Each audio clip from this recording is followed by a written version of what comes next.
Good morning student. हमारे YouTube channel Krishnanandan शिक्षा केंद्र में आपका स्वागत है। हम लोग पढ़ रहे हैं भारतीय भवन का गणित परिचय भाग 5 ए प्रश्नावली 1 का पार्ट 7 वीडियो है। हमने पिछले 6 वीडियो में क्वेश्चन नंबर 36 तक बना चुके हैं और आज इस वीडियो में क्वेश्चन नंबर 37 से बनाएंगे। यह भारतीय भवन का बुक है जो प्राइवेट स्कूलों में पढ़ाया जाता है। इस किताब से आपके बच्चों की तैयारी अच्छी हो सकती है, इसलिए कृपया करके इसे बच्चों को दिखाएं और उसे फेयर बनाने के लिए कहें। आज का डेट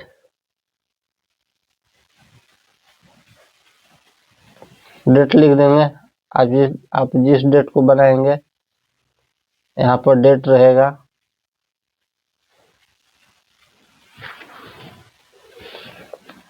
यहाँ पर पेज नंबर भर दीजिएगा। ये पार्ट 7 वीडियो है।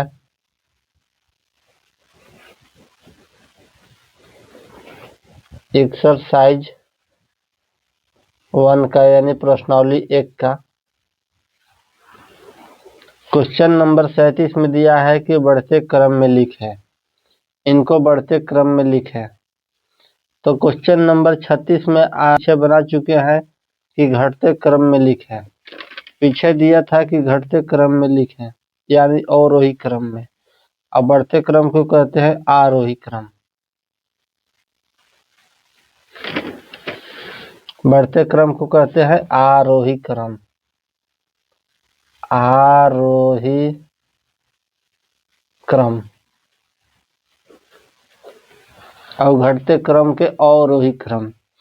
तो देखिए इसमें क्रम में दिया है 8.5, 6.89, 11.65, 0.896, 0.896। इनको बढ़ते क्रम में लिखना है। तो बढ़ते क्रम में लिखने के लिए इन सबके दशमलव को पहले हम हटाएंगे। सभी दशमलव को हटा देंगे। तो सभी दशमलव को हम हटा के लिखते हैं।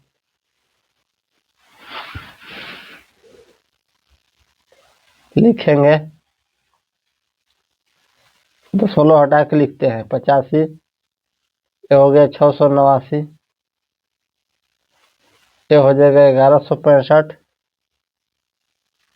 ये हो जाएगा 896।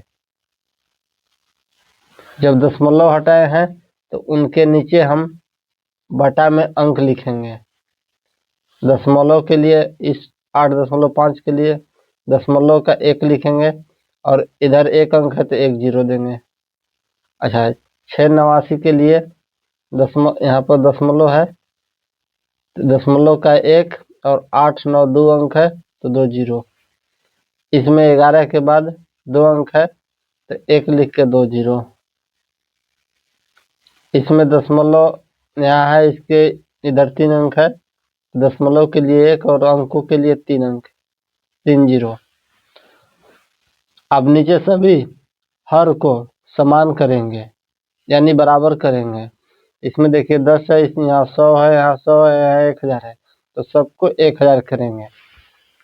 तो 1000 करने के लिए नीचे लिख देंगे 1000। इसको भी 1000 करेंगे, इसको भी 1000 करेंगे। 1000 पहले से है। ये पहले से 10 था, इधर 2 जीरो हम बढ़ाए तो ऊपर में भी 2 जीरो बढ़ा देंगे। 8 5 2 जीरो। ये पहले से 100 था तो पहले से 100 के बाद 1 जीरो अधिक है तो 1 जीरो इसमें बैठा देंगे। ये 100 है और नीचे 1 जीरो अधिक है तो ऊपर 1 जीरो दे देंगे। 1000 पहले से है तो 10 के तो सुधर जाएगा 896। अब देखिए सभी हर को हमने समान कर दिया और ऊपर इनको बना दिया। अब इसमें पहचानेंगे कि कौन सा सबसे बड़ा है, उसे छोटा है, उसे छोटा है, उसे छोटा लिखेंगे। इनको बढ़ते क्रम में लिखना है, यानी बढ़ते क्रम मतलब सबसे पहले छोटा लिखाएगा, इसके बाद बड़ा, तब इसके बाद बड़ा, तब इसके बाद उससे भी बड़ा। अब सवाल मेरा ए है, तो इस सवाल में से चुनकर लिखना है। हमने समझने के लिए इनको इस रूप में बदला है, तो पहले रूप में से देख लेंगे कौन बड़ा है। ए है 8,500, ए है 6,890, ए है 11,650, ए है 896। तो सबसे बढ़ते क्रम में सबसे पहले छोटा यानी 896। 896 हुआ इनका, 0.896 का लिख देंगे 0.896 कमा। इससे बड़ा ए 8,500 है, ए 6,890 है, यानी इनसे बड़ा ये होगा 6,890। तो इनका है दशमलव रूप 6.89, 6.89। अब इनसे बड़ा ए है, यानी इनका है तो 8.5 लिखेंगे। इससे बड़ा ए हुआ, यानी इनका 11.65, 11.65 आंसर। इस तरह से अपने कॉपी में बनाएंगे और इस वीडियो को अंत तक देखिए, तभी आपको समझ में आएगा, नहीं तो आपको नहीं समझ में आएगा। पीछे जो भी 6 पार्ट में वीडियो बना है, 36 नंबर क्वेश्चन था, उनको अवश्य देखिए। चलिए अगला क्वेश्चन, ख नंबर।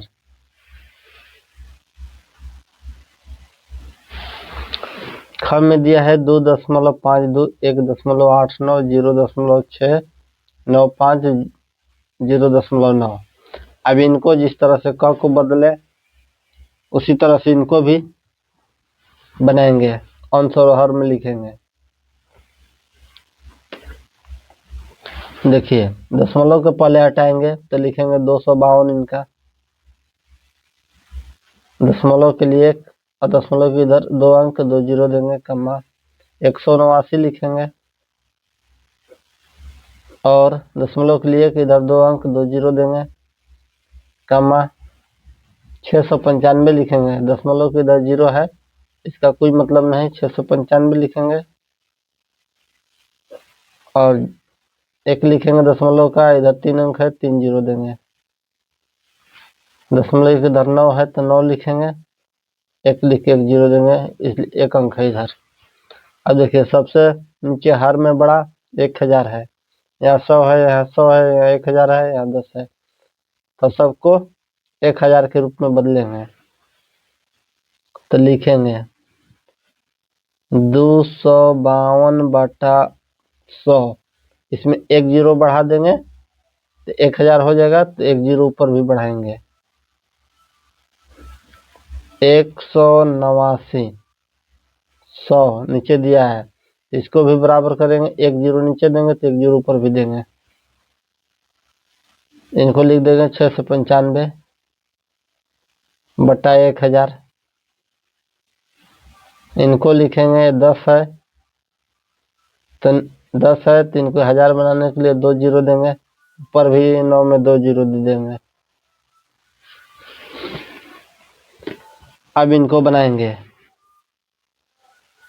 अब इनमें देखेंगे कि सबसे बड़ा क्या है, तो सबसे बड़ा है 2520, इसके बाद 1890, इसके बाद 900, तो सबसे छोटा 695। तो बढ़ते क्रम में लिखने के लिए सबसे पहले छोटा यानी 695, तो 695 है 0.695 का, तो लिख देंगे 0.695 कमा। इससे बड़ा 900 यानी 0.9, 0.9। इनसे बड़ा 1890 यानी 1.89। इनसे बड़ा 2520 यानी 2.52 आंसर। इस तरह से बनाएंगे। यदि क्वेश्चन एक बार में नहीं समझ में आता है तो इस वीडियो को पीछे कर करके और इसे एक बार नहीं 2 बार 3 बार देखिए, जरूर समझ में आ जाएगा। अब क्वेश्चन नंबर 38 है कि 5 कलम का मूल्य 75 रुपया है। 5 कलम का मूल्य 75 रुपया है तो उसी तरह के 3 कलम का मूल्य ज्ञात करें।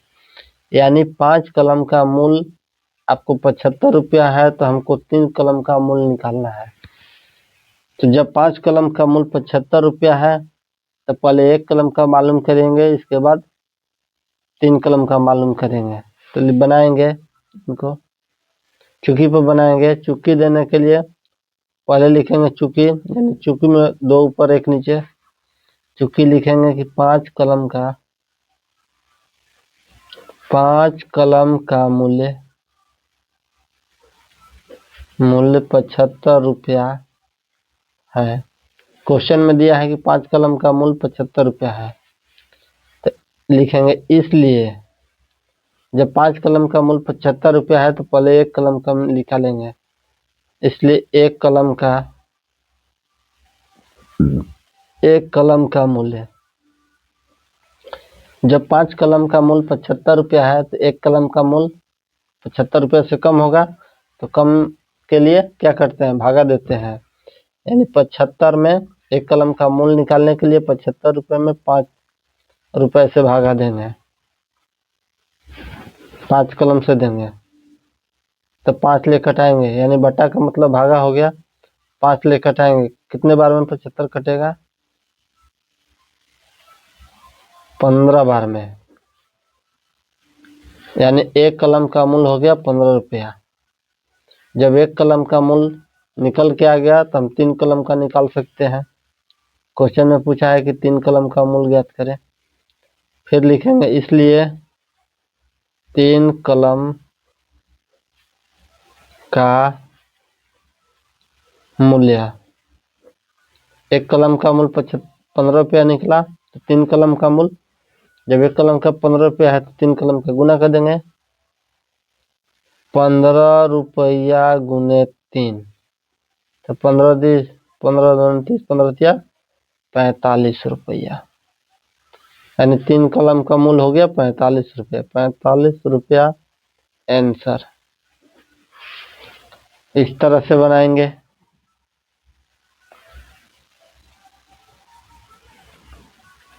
क्वेश्चन नंबर 39, एक बंडल में 10 रुपए के 310 नोट है। बंडल में कुल कितने रुपए के नोट है।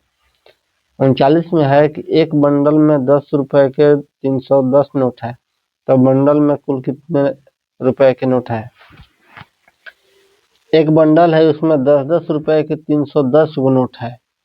10-10 रुपए के 310 नोट है, तो बंडल में कितने रुपए होंगे। यानी 310 में 10 ले क्या करेंगे, गुना कर देंगे। तो लिखेंगे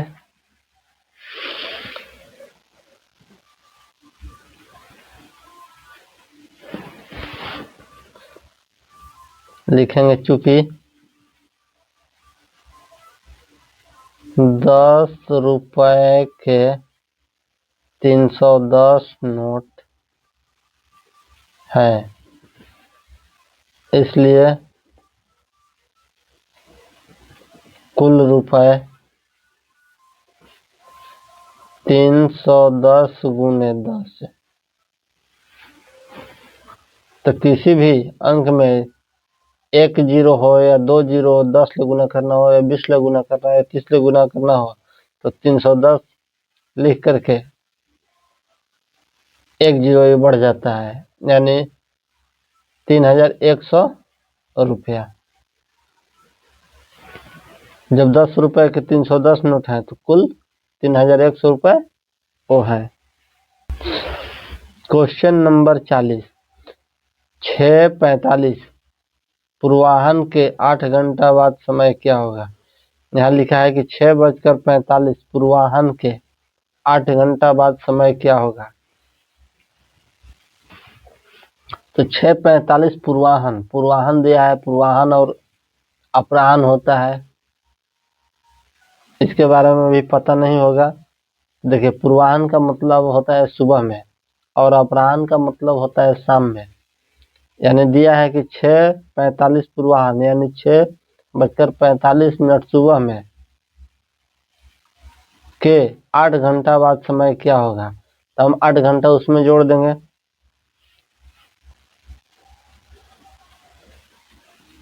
6:45 जोड़ 8, तो जब 6:45 में 8 जोड़िए, टोटल घड़ी में 12 घंटे होते हैं, तो 12 घंटे के बाद क्या होता है, एक 13 13 नहीं बचता है, 1 बचता है, 2 बचता है, 3 बचता है। 6 बजा था, उसके 8 घंटा बाद 6 8 कितना हो जाएगा, 14। 14:45 6:45 14:45 यानी 12 के बाद कितना हो गया, 12 13 14 यानी 2:45।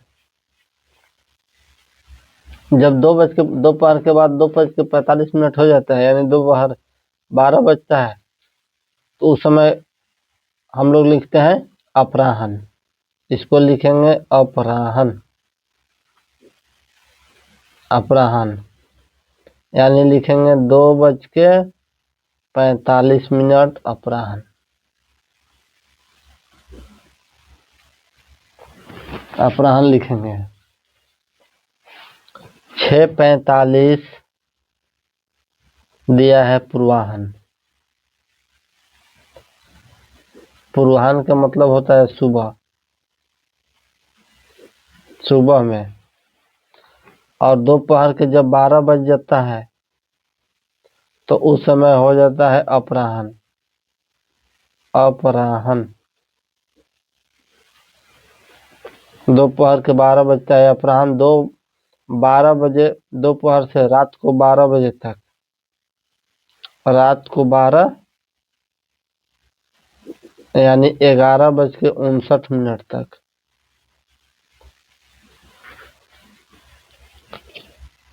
12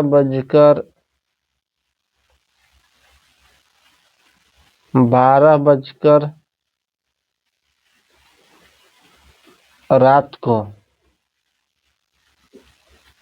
और 11:59 तक इनको पूर्वाह्न कहते हैं।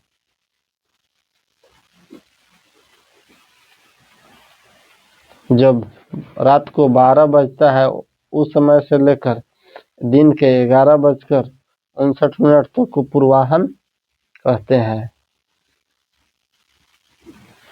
और 12 बजे दिन से लेकर 12 बजे दिन से लेकर रात को 11:59 तक इनको अपराह्न कहते हैं।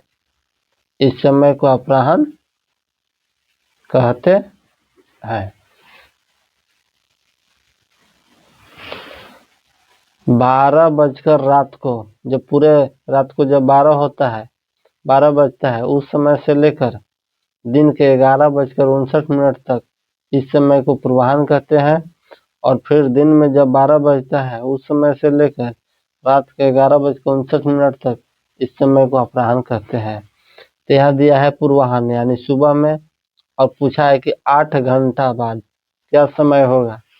तो जब 6:45 सुबह था तो 8 घंटा जोड़ लीजिए, तो 6:45 से 7:45 8:45 9:45 10:45 11:45 12:45 1:45 2:45 यानी 12 बजे के बाद हो जा रहा है 2:45, तो उस समय को लिखेंगे अपराह्न।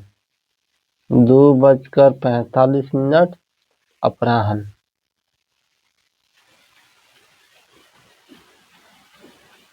अपराह्न यहाँ पर लिख देंगे 2:45 अपराह्न।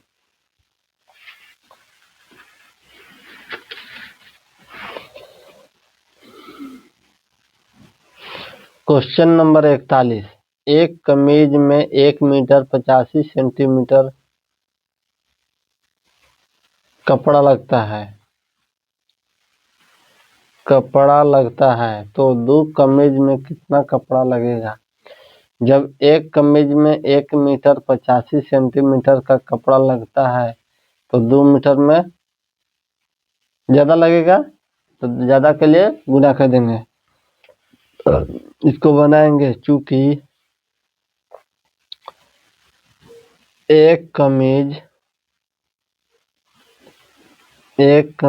में 1 मीटर 85 सेंटीमीटर कपड़ा लगता है, इसलिए 2 कमीज में 2 से और 1 मीटर 85 सेंटीमीटर से गुना कर देंगे। तो देखिए 1 मीटर 85 सेंटीमीटर एक कमीज में लगता है, तो 2 कमीज बनवाना है उसी तरह के, तो 2 गुने 1.85 मीटर, तो 1 मीटर बराबर 100 सेंटीमीटर होता है।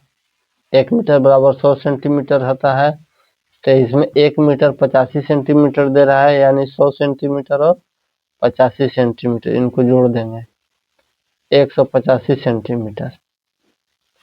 एक कमीज में 185 सेंटीमीटर, 2 कमीज बनवाना है, इसलिए 2 से गुना कर देंगे, 185 गुने 2, 5 दूनी 10 के 0, 8 दूनी 16, 1 17, हासिल 1, 2 एकम 2, 1 हासिल 300, 370 सेंटीमीटर, 370 सेंटीमीटर यानी 3 मीटर 70 सेंटीमीटर, और लिख देंगे 3 मीटर 70 सेंटीमीटर। 2 कमीज में 3 मीटर 70 सेंटीमीटर कपड़ा लगेगा। Answer question number 44। एक लड़का 1 घंटा में 2 किलोमीटर 620 मीटर चलता है, उसी रफ्तार में वह कितनी दूरी। Question number 42। एक लड़का 1 घंटा में 2 किलोमीटर 620 मीटर दूरी चलता है, उसी रफ्तार में वह 3 घंटा में कितनी दूरी चलेगा। एक लड़का 1 घंटा में 2 किलोमीटर 620 मीटर चलता है, उसी रफ्तार में वह 3 घंटा में कितनी दूरी तय करेगा। तो जब 1 घंटा में 2 किलोमीटर 620 मीटर जाता है, तो 3 किलोमीटर में ज़्यादा, 3 घंटा में ज़्यादा जाएगा, तो ज़्यादा जाने के लिए 3 से और 2 किलोमीटर 620 मीटर में गुना कर देंगे। इनको बनाएंगे चूंकि 2 ऊपर 1 नीचे, चूंकि 1 घंटा में 2 किलोमीटर 620 मीटर चलता है एक लड़का, इसलिए 1 घंटा में जाता है, इसलिए 3 घंटा में पूछा है, 3 घंटा में कितना जाएगा, इसलिए लिखेंगे 3 घंटा में, तो 3 गुना 2 किलोमीटर 620 मीटर, तो इनको गुना कर देंगे, यानी 1 किलोमीटर बराबर 1000 मीटर। देखिए 1 किलोमीटर बराबर 1000 मीटर, 1 किलोमीटर में 1000 मीटर, तो 2 किलोमीटर 620 मीटर चलता है, यानी 2000 मीटर और 620 मीटर। तो 2620 मीटर। 1 घंटा में 2620 मीटर चलता है, इसलिए कितने घंटे में, इसलिए 3 घंटे में। तो 3 से गुना कर देंगे, 2620 गुने 3, ये मीटर है। किलोमीटर को मीटर में बदल दिया, 1 किलोमीटर बराबर 1000 मीटर, तो 2 किलोमीटर गया था यानी 2000, और मीटर में फिर 620 मीटर और गया था, तो 2620 हो गया। 1 घंटा में 2620 मीटर जाता है, तो 3 घंटा में गुना कर देंगे, 3 के 5 जीरो हाले 0, 3 दूनी 6, 6 बारह 76, 18, 3 दूनी 6 और 1 7, 7860 मीटर। 7860 मीटर यानी 1000 में 1 किलोमीटर, तो 7000 में 7 किलोमीटर, यानी 7 किलोमीटर 860 मीटर चलेगा। लिख देंगे वहां पर 7 किलोमीटर 860 मीटर दूरी तय करेगा, दूरी तय करेगा।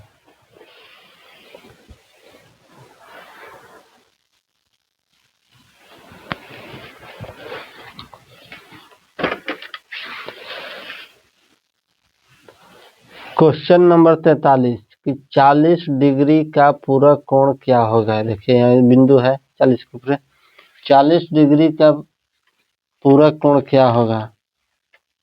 तो 40 डिग्री का पूरक कोण 90 डिग्री को कहते हैं। जब दो कोणों को मिलाने पर उनका योग 90 डिग्री बनता है तो उनको पूरक कोण कहते हैं।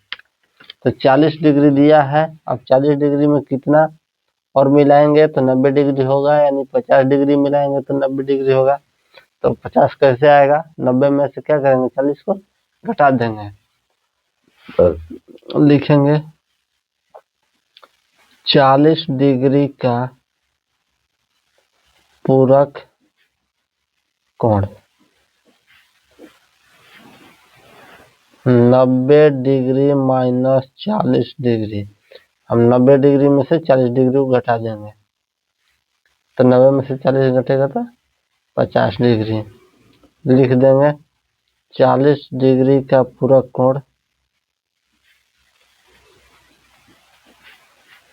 50 डिग्री आंसर। या 50 डिग्री का पूरक कोण कितना हो जाएगा, 40 डिग्री, 40 डिग्री का पूरक कोण 50 डिग्री। जब दो कोणों को जोड़ने पर 90 डिग्री आएगा वह पूरक कोण कहलाएगा।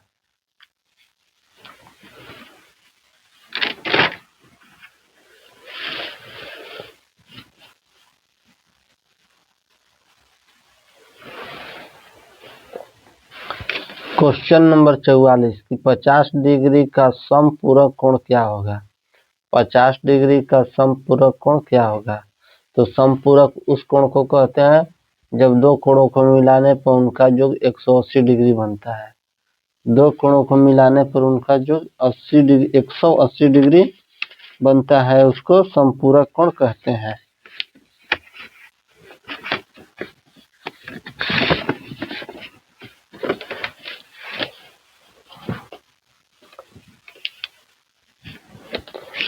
जब दो कोणों को मिलाने पर उनका योग 180 डिग्री बनता है उनको समपूरक कोण कहते हैं।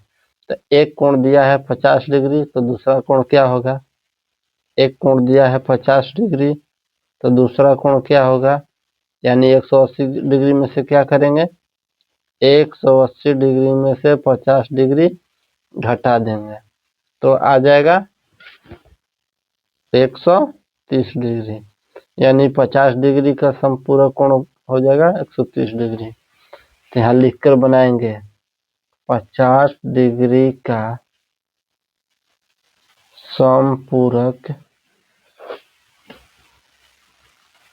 कोण 180 डिग्री माइनस 50 डिग्री बराबर हो जाएगा 130 डिग्री आंसर।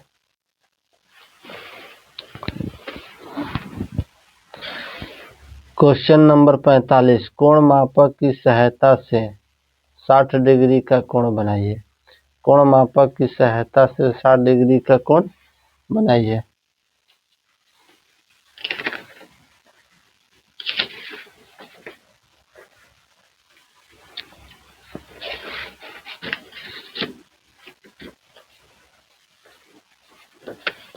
एक साथ देखिए, पहले हम रफ पेपर पर बना रहे हैं।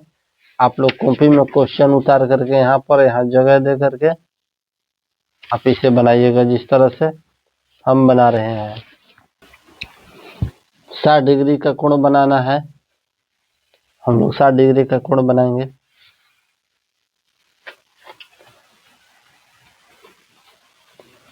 पहले एक सीधी रेखा खींच लेंगे।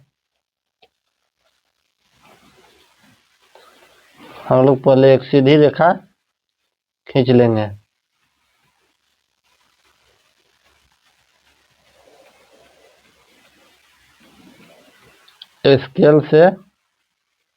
स्केल लेकर के एक सीधी रेखा खींच लेंगे और दोनों तरफ इस पेंसिल से बिंदु दे देंगे। अब क्या करेंगे, एक चांद लेंगे, बोला है चांद की सहायता से, तो चांद लेंगे और चांद का ए वाला जो नीचे वाला लाइन है, इस लाइन को इस लाइन पर रखेंगे, इस लाइन पर रखेंगे और ये जो बिंदु है, ये बिंदु को इस बिंदु पर रखेंगे सीधा। उसको ढक देना चाहिए, इस लाइन को और ये लाइन को ढक देना चाहिए।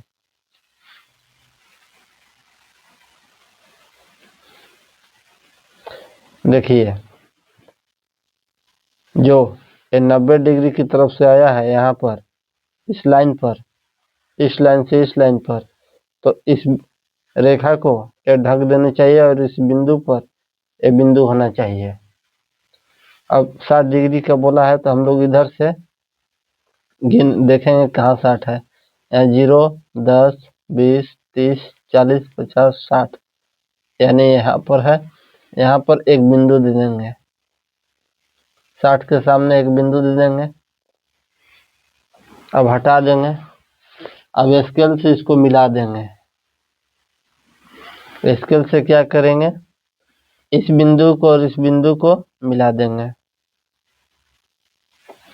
देखिए, ए बिंदु रहा और ए बिंदु, इसको मिला देंगे। ऊपर सीधे बढ़ा भी सकते हैं आगे। ये हो गया। इसको इस प्रकार कर देंगे, यहाँ लिख देंगे 60 डिग्री, यहाँ लिख देंगे 60 डिग्री। इनका नाम दे देंगे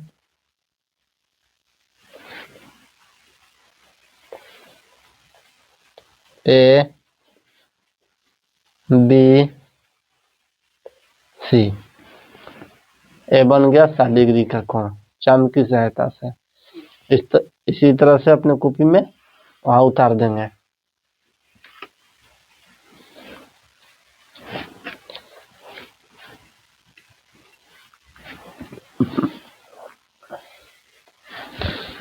क्वेश्चन नंबर 46, मीटर स्केल की मदद से निम्नलिखित माप का रेखाखंड खींचिए। अब देखिए, बोला है कि मीटर स्केल से जो दिया है क नंबर में 5 सेंटीमीटर, 5 सेंटीमीटर का रेखाखंड खींचना है और ख नंबर में 2.8 सेंटीमीटर का रेखाखंड खींचना है। तो एक स्केल लेंगे और इसकी सहायता से हम लोग खींचेंगे।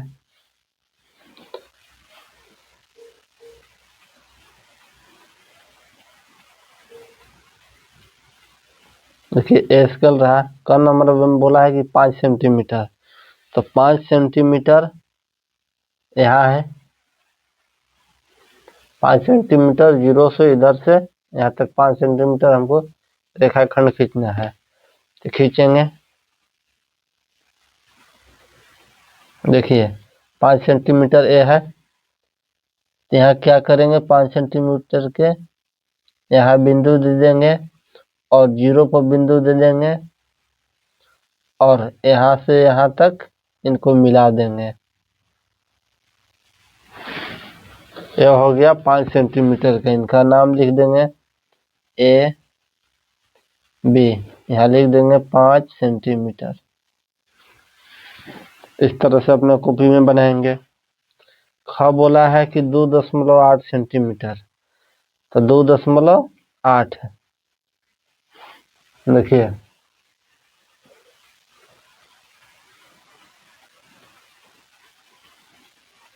0 1 2 यहाँ 3 है। देखिए छोटा सा 8 दिया है।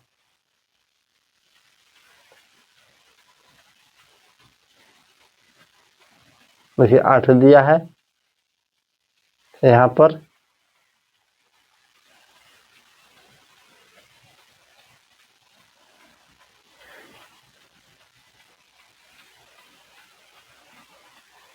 हम खींचेंगे इसको।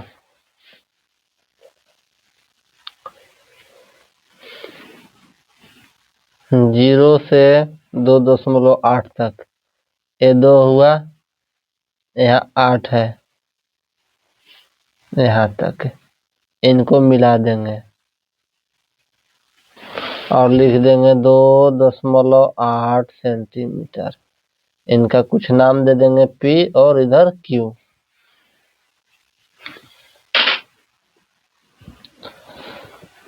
अब क्वेश्चन नंबर 47। क्वेश्चन नंबर 47 दिया है कि खाली स्थानों को भरें। यहाँ खाली स्थान है, यहाँ पर है, यहाँ पर है। क नंबर में दिया है कि वर्ग की चारों भुजाएं होती है। तो वर्ग की चारों भुजाएं जो होती है वो कैसा होती है? वर्ग हम लोग कैसा बनाते हैं? वर्ग होता कैसा है? तो वर्ग होता है इस तरह। क नंबर में वर्ग होता है, देखिए हम लोग हाथ से बना रहे हैं, टेढ़ा भी हो सकता है। इस तरह का वर्ग होता है। वर्ग की 4 भुजाएं, देखिए 1 2 3 4, 4 भुजाएं होती है और सभी भुजाएं बराबर होती है। सभी भुजाएं बराबर, यानी इसकी लंबाई, इसकी लंबाई, इसकी लंबाई, इसकी लंबाई सब बराबर होती है। तो दिया है कि वर्ग की चारों भुजाएं होती है, यानी क्या लिखेंगे? बराबर। उसमें लिख देंगे बराबर, बराबर, बराबर भर देंगे।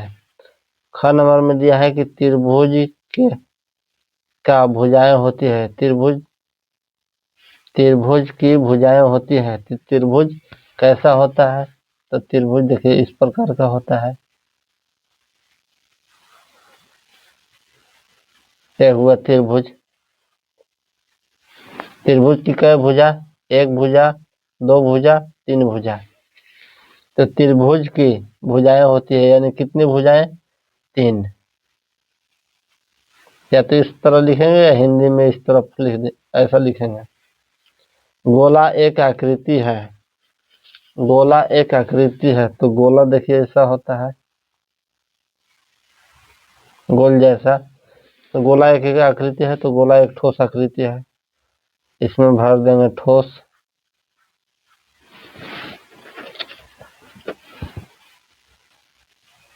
ए है वर्ग, ए है त्रिभुज, ए है गोला। वर्ग की चारों भुजाएं बराबर होती है। अब वर्ग में 4 भुजाएं होती है, 1 2 3 4। त्रिभुज इस आकार का होता है और इसमें 3 भुजाएं होती है, 1 2 3। एक गोल होता है, जो चीज गोल होता है वो ठोस होता है।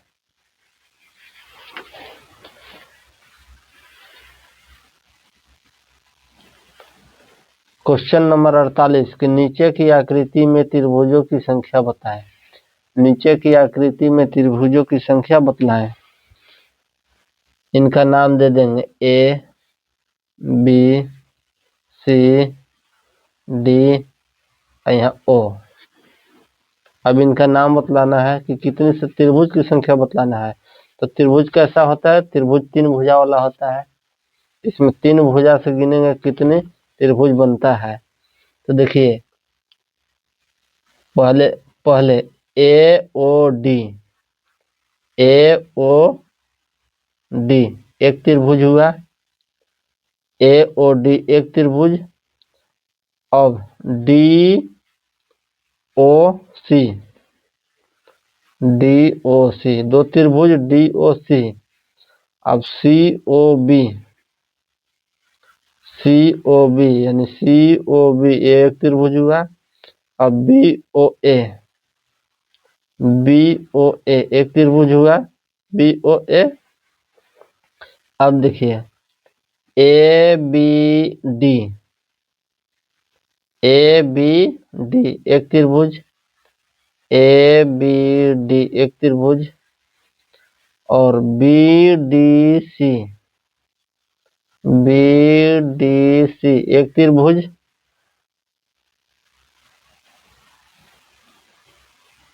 और ABC एक त्रिभुज, ABC एक त्रिभुज। अब ACD यानी ACD, ACD एक त्रिभुज। अब गिन लीजिए कितने त्रिभुज बने इसमें, 1 2 3 4 5 6 7 8, टोटल 8 त्रिभुज, 8 त्रिभुज। इसमें टोटल हो जाएगा 8 त्रिभुज। नीचे लिख देंगे यहाँ पर कि 8 त्रिभुज, 8 त्रिभुज बने।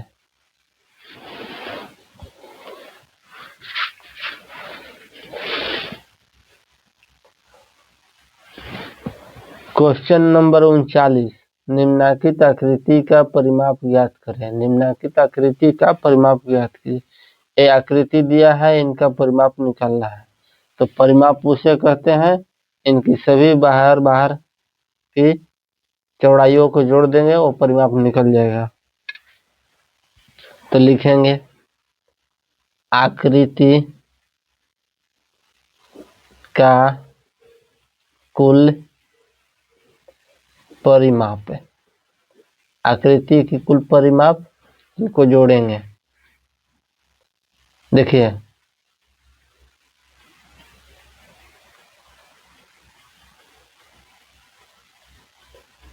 यहाँ से यहाँ तक ये 2 सेंटीमीटर है, यहाँ से यहाँ तक जब ये 2 सेंटीमीटर है, इधर भी 2 सेंटीमीटर होगा, यहाँ से यहाँ तक। और यहाँ से यहाँ तक जब ये 2 सेंटीमीटर है तो ये भी 2 सेंटीमीटर हो जाएगा, यहाँ से यहाँ तक। ये 1 सेंटीमीटर इधर है, 1 सेंटीमीटर इधर भी होगा, और 1 सेंटीमीटर उधर के लिए लिखा है। अच्छा, और 1 सेंटीमीटर ये है, और 1 सेंटीमीटर ये भी है, 1 सेंटीमीटर ये भी है, 1 सेंटीमीटर इधर, 1 सेंटीमीटर। अब देखिए जब यहाँ से यहाँ तक 3 सेंटीमीटर है, तो यहाँ से यहाँ भी 3 सेंटीमीटर हो जाएगा, 3 सेंटीमीटर। यहाँ से यहाँ तक 1 सेंटीमीटर है, तो इधर भी 1 सेंटीमीटर हो जाएगा, यहाँ तक 1 सेंटीमीटर।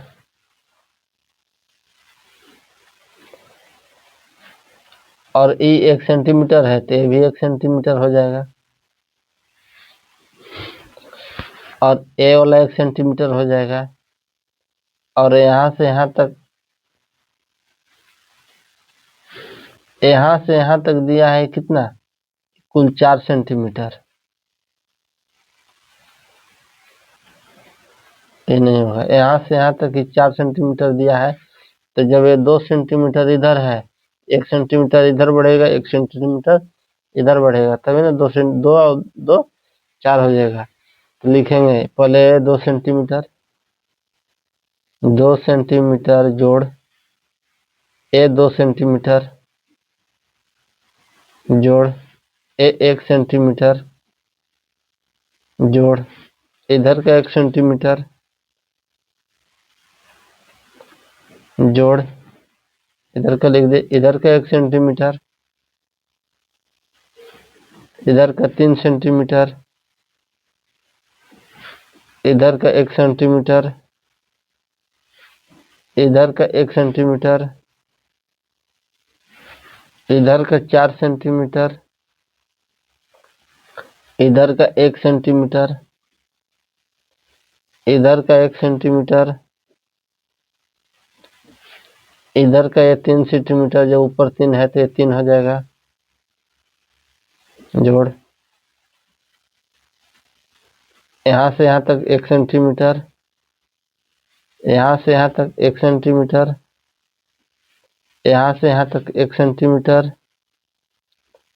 यहाँ से यहाँ तक 2 सेंटीमीटर। इन सबको जोड़ देंगे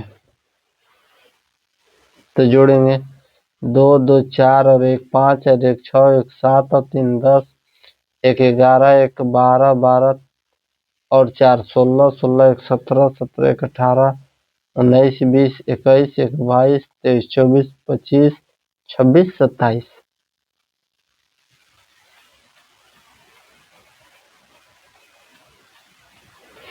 गलत हो रहा है। 2 सेंटीमीटर तो 2 सेंटीमीटर इधर और 1 इधर तो 1 इधर, तो 2 2 1 4 हो गया, 2 ये हो गया, 2 ये 4 हो गया और 1 5 हो गया, 1 6 हो गया, 1 7 हो गया, 3 10 हो गया, 10 1 11 हो गया, 1 12 हो गया, 12 हो गया, 12 4 16 हो गया, 16 1 17 हो गया, 1 18 हो गया, 19 20 21 हो गया, 1 22 हो गया, 23 हो गया, 24 25 हो गया, 26 27 हो गया। 27 सेंटीमीटर आंसर। इस वीडियो में इतना ही।